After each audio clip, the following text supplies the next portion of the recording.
halaman 165. Ila hadratin Nabi Mustafa Rasulullah sallallahu alaihi wasallam al-Fatihah.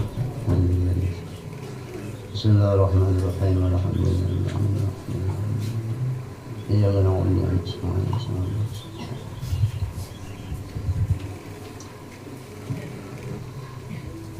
Bismillahirrahmanirrahim.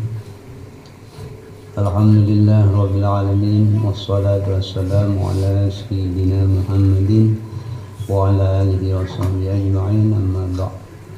Qala al-musannif rahimahullahu ta'ala wa nafa'ana bi ulumihi fid darin. Al-faslu tsani fi risalatil ajza'il mu'aibati lil badani. Pasal yang kedua pada menyatakan menghilangkan akan dosa yang memberi aib bagi badan, sesuatu nang maulah kada nyaman di waktu memberi aib, yaitu seperti yang disebutkan oleh Al-Imam Al-Ghazali rahimahullahu ta'ala di dalam Ihya Ulumuddin, 8 macam atau 8 perkara. Pertama, rambut kepala.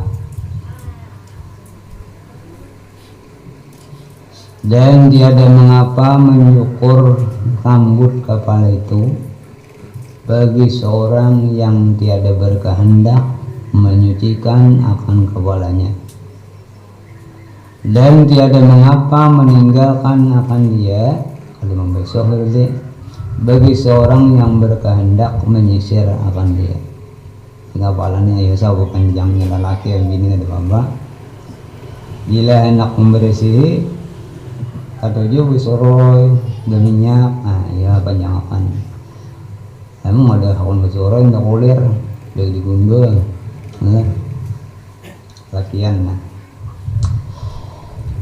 Dan membubuh minyak akan dia, dan tiada sunat bercukur itu melainkan pada 3 perkara yang sunatakan, yaitu pertama pada haji. Nah, orang sudah tuntung tawaf,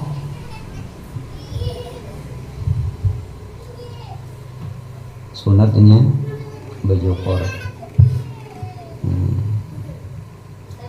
Umrah juga, dan pada kanak-kanak yang baru diperanakan pada hari yang ke-7 atau lainnya lebih pada 7.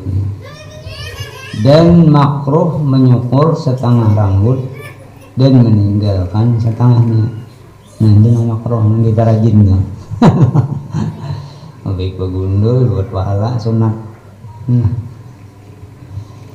Kedua, misi singot misi ini, dan sunat mengundang misi merapiakan rapi bagus, tidak taking, dan membaikkan janggut dengan diletakkan dengan gunting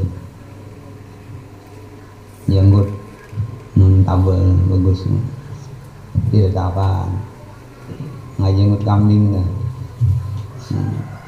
Nanti bisa menghiri itu. Jadi lawas ada orang masih gitu rupanya pas menghutbah orangnya berjenggot, tangis bener Ridin. Tangis sampai tontongan sampai siang.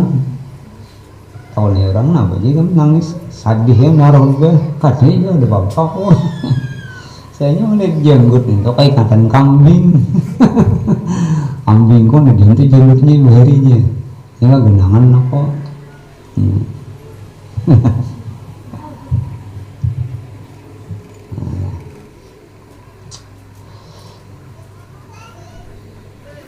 Jadi belakang anak tuh udah hari ke-7, biasanya langsung dicukur biasanya lah. Kedua dia misi sisingot.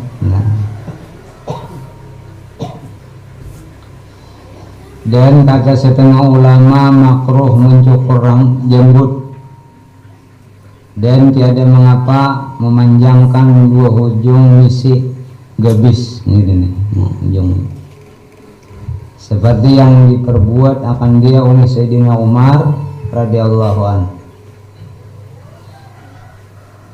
Yang ketiga, rambut ketiak sunat diberi sih, yang dihilong itu kuning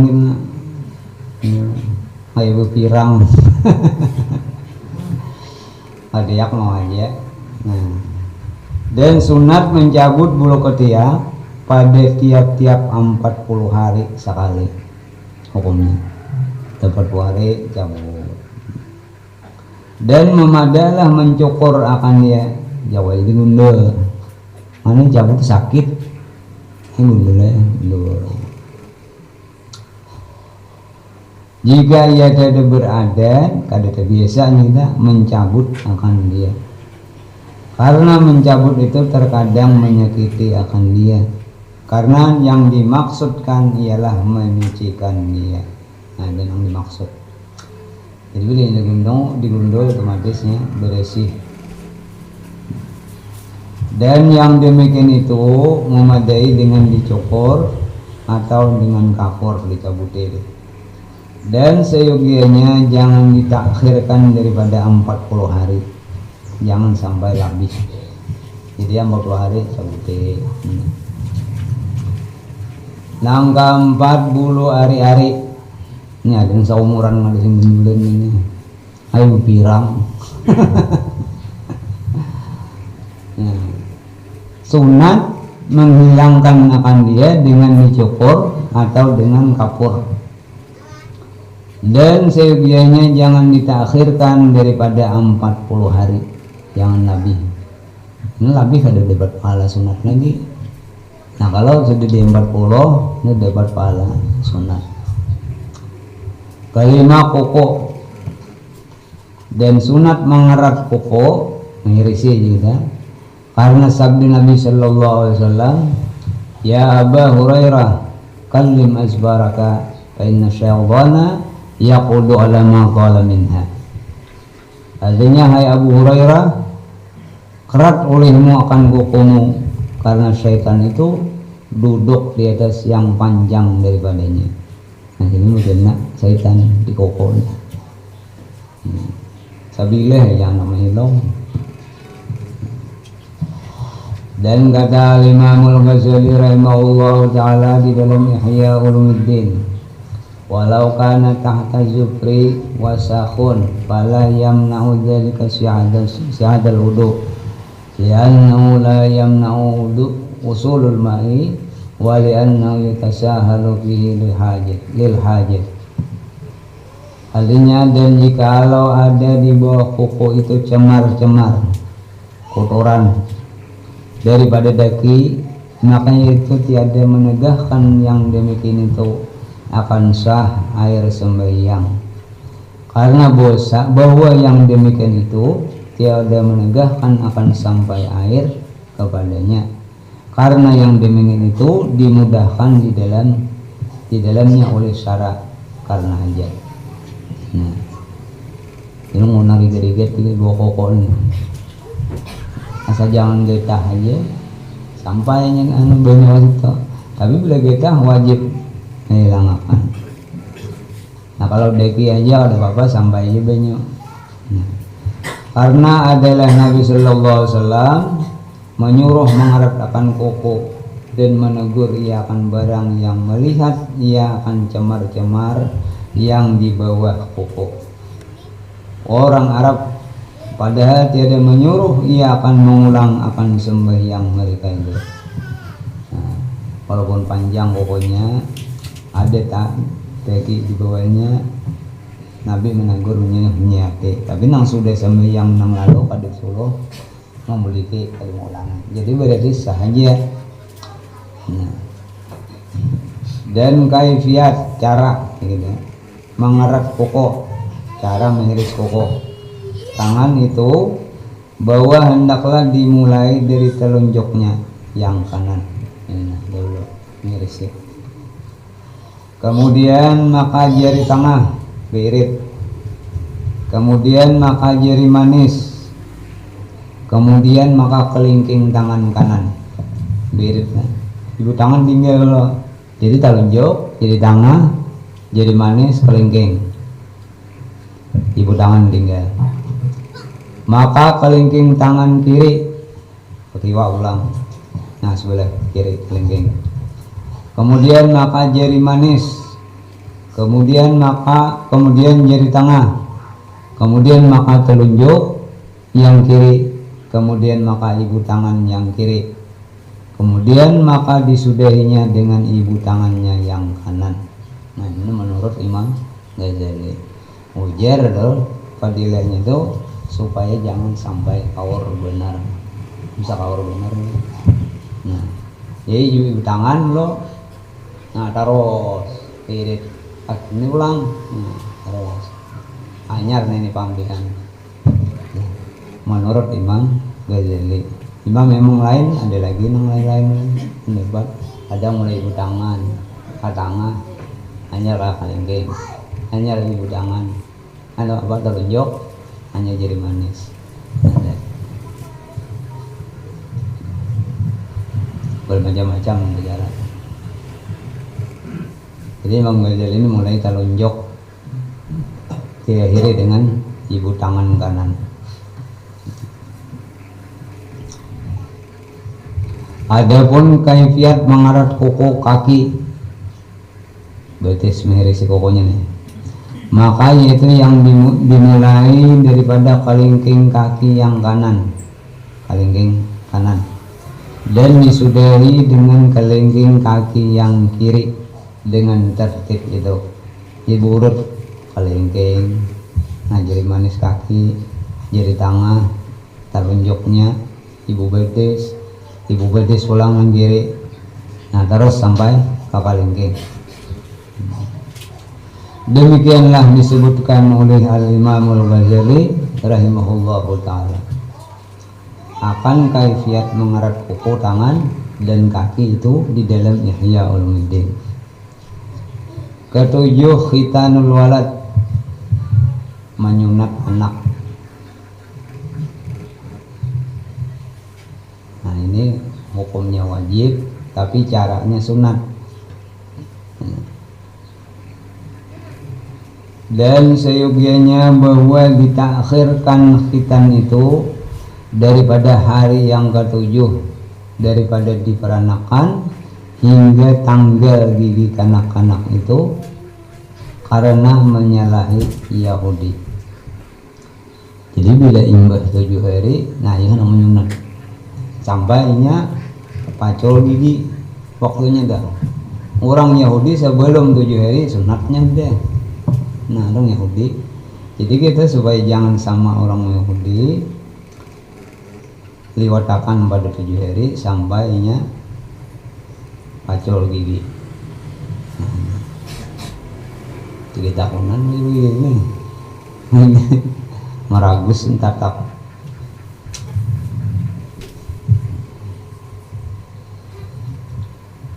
Kata Imamul Ghazali rahimahullahu ta'ala, fahuwa ahabbu ilayya wa ab'adu anil khatar.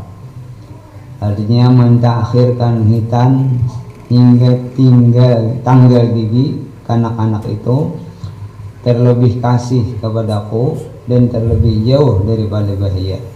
Menurut Imam Ghazali Hidin ketujuh bila sampai dituhakan sedikit. Nah lebih sesuai jadi, karena mun anak benar itu umur 7 hari 8 hari itu ini bisa bertinjak tinjak berdere sunat.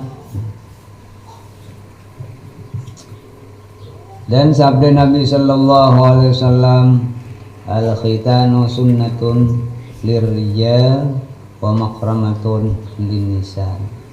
Artinya khitan itu sunnah bagi laki-laki dan kemuliaan bagi perempuan. Hukumnya wajib. Nyata dari caranya tadi sunnah hukumnya. Dan hukum khitan itu wajib atas orang yang akil balik, sama ada ia laki-laki atau perempuan, pada mazhab kita Al-Imam Syafi'i radhiyallahu ta'ala. Hukumnya wajib.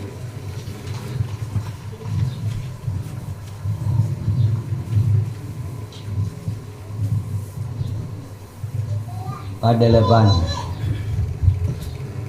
janggut.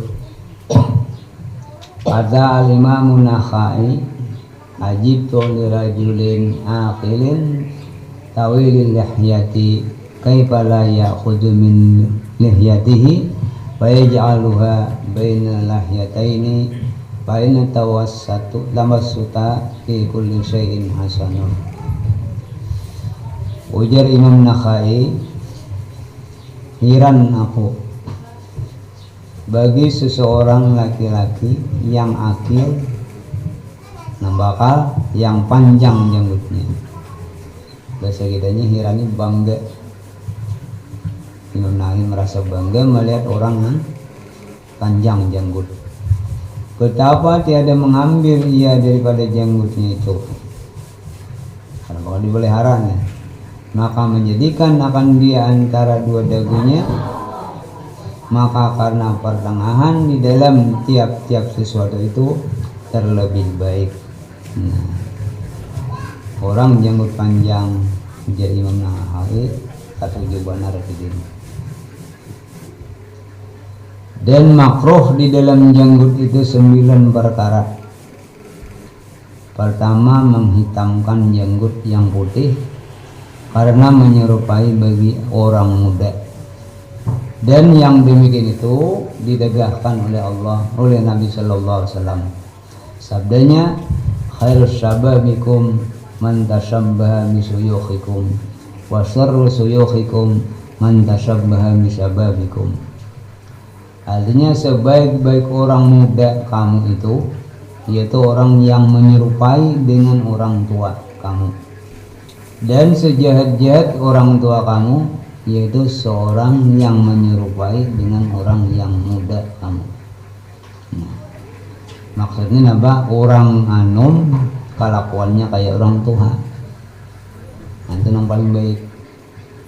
Tapi bila orang tua kayak orang anom, kayak kekanakan, kalau orang handep kan juga kelimpang. Kalau bijirit lalu ditimbuk bijilen, nggak bisa beda. Kayak kekanak kan baik.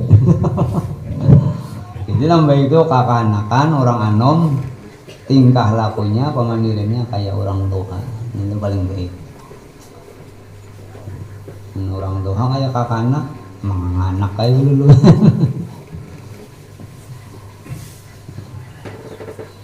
Kata Imam Al-Ghazali rahimahullah ta'ala, dan murad maksud ini yang di dalam hadis itu dengan diserupakan orang muda dengan orang tua itu, yaitu serupa pada kelakuan orang tua yang berakal, bukan serupa akan tua pada memutihkan janggut.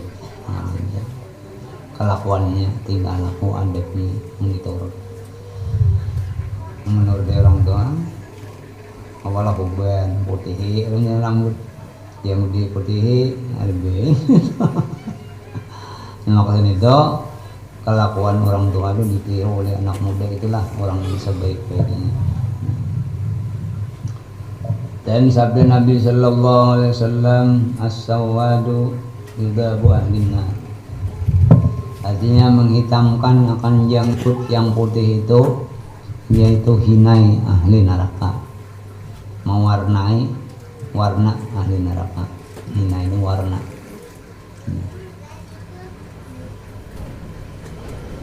Putih di janggut nih, anak digundul sayang tabah hirangi karena orang ini memakai hinai ahli neraka, lagi digundul oleh.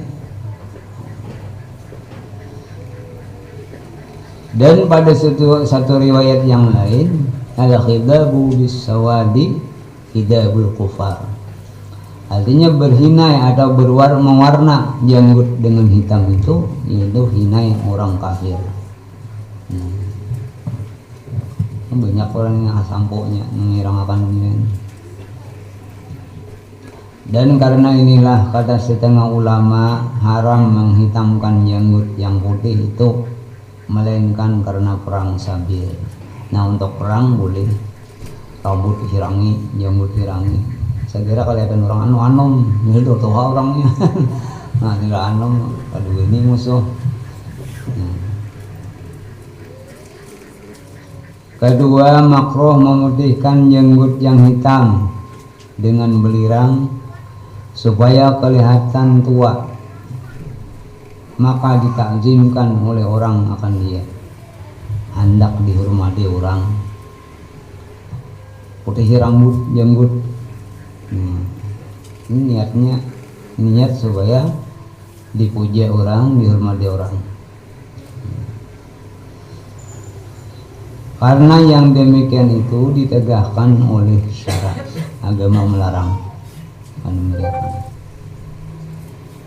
Ketiga, makruh mencabut uban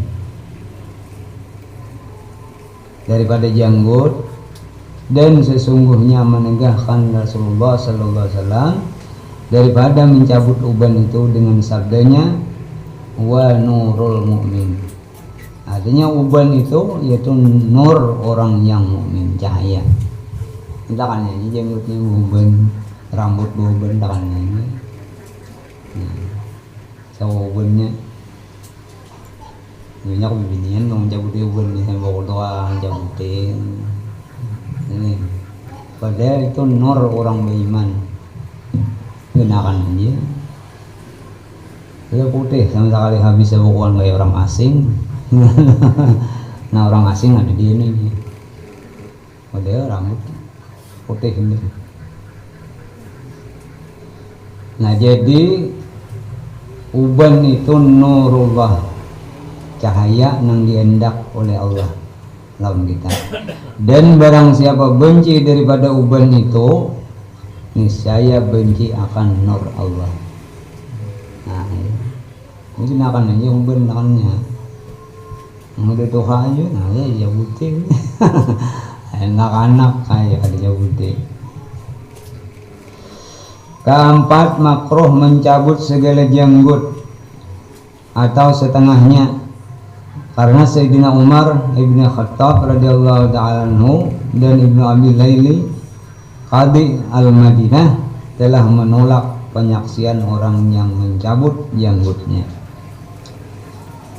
Orang hendak ada masalah disuruh Qadi Abi Laili cari saksi kan. Nah, cari saksi terdapat dilihat di Qadi bahwa dicabut jenggut. Dosanya bisa jadi saksi ini. Cari nang kado dicabut jenggut. Jadi Qadi Abi Laili, Qadi Madinah itu kada menerima saksi seseorang yang janggutnya dicabuti. Yang lainnya menggundul, lain dicabut. Kalimah makruh mengurangkan janggut daripada adat yang pertengahan dan melebihi akan dia daripada adat yang pertengahan. Masa kata belen cabuti. Asal sedikitan tambahi misalnya. Nah itu dilarang oleh Nabi, makruh hukumnya. Karena sabda Nabi Sallallahu Alaihi Wasallam, khairul umur awsatuha, sebaik-baik pekerjaan itu nang pertengahan. Karena makruh menyisir janggut karena bercantik-cantik supaya dipuji oleh orang akan dia, makruh hukumnya. Sama kita nukar baju pakaiannya, bila jangan beraksi makruh. Tapi bila niat menutup aurat, nah itu non sunnah, nang disuruh nukar baju nang harat nang larang, niat supaya kalah orang di kampung pemberitaan nang baju ini. Nah itu niat salah udah. Bila kita niat menutup aurat, itulah yang diperintah oleh agama, dapat pahala kita.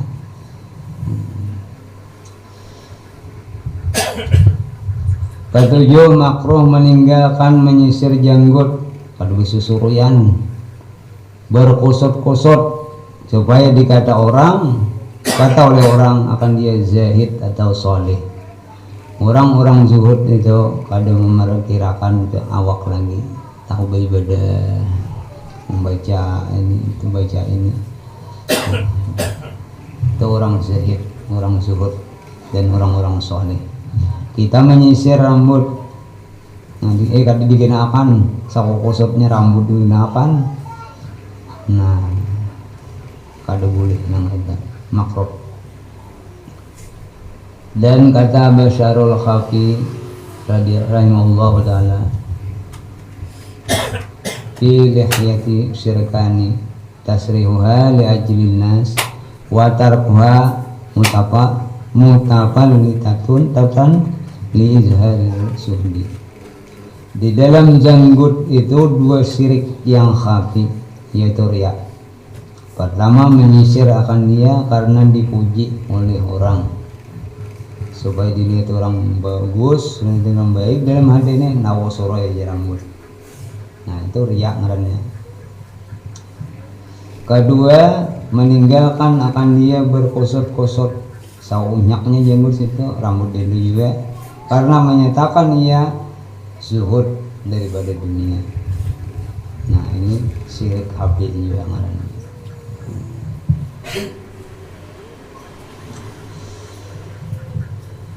Kedelapan, makruh menilik kepada hitam janggut atau putihnya dengan tilik ajaib, dengan tilik ujub gitu. Dan menilik akan jusuk segala badan dan segala perangai dan segala perbuatan dengan tilik ujub, yaitu dicela oleh syara, lagi makruh. Terkadang ia membawa kepada haram. Melihat awak lelaki ini kenal awaknya butot, nah dijaramin, wah ini haratna, nah ujub, abis burit dileti, nah dijaramin burit, nah ngomong, nah hanya nganakan baju nih pas kade belakang leti, ada bukan leti orang, nah itu dilarang di dalam agama.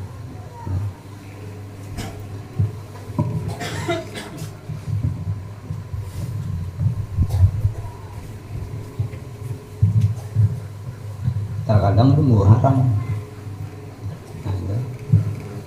Kesembilan, harus memirahkan janggut, boleh menghabangi dan menguningkan akan dia karena perang sabilillah, supaya menggarunkan akan kufar, menakuti kita garun. Maka jika tiada yang demikian itu, maka dicela oleh syara. Namun jika niat hendak perang nih, dan nababa nih, dia bangun dan kuningnya, ada dia niat nababa, nah itu dilarang. Dan kata setengah ulama, sunat memirahkan janggut jikalau bukan karena menggarunkan akan kafir sekalipun, menakutkan pun kafir, dengan kasar mengikut sabda Nabi Sallallahu Alaihi Wasallam juga, dengan jangan mengkasatkan yang lain daripada itu, dan jangan mengkasat yang lain daripada menggarunkan kafir. Dan sesungguhnya bersabda Nabi Sallallahu Alaihi Wasallam dengan katanya, as-sufratu hidabul muslimin wal khumratu hidabul mu'minin. Artinya mencelup, mewarnai janggut dengan kuning, itu yaitu pakaian bagi orang muslimin, dan mencelup janggut dengan merah itu yaitu pakaian bagi orang mukmin. Nah, Habib Umar abang kuning janggut, Umar nang di mana Yaman, abang kuning, nah keduanya dipakai. Nah, bilanya kuning itu pakaian orang muslim, nah, bila habang pakaian orang mukmin. Dan adalah mereka itu mencelup janggut merah itu dengan hinai pewarna, dan mencelup janggut kuning itu dengan kumkuma jafaran minyaknya, dan haram mencelup janggut yang putih dengan hitam. Dan adalah setengah ulama mencelup janggut dengan hitam karena perang Sabir, dan yang demikian itu tiada mengapa dengan dia apabila benar niatnya, dan tiada ada di dalamnya itu hawa nafsunya dan syahwatnya. Nah, wabillahi taufiq wal hidayah. Nah, ini sudah al-babusani fi asraris salat. Insyaallah semedia. Al-Fatihah.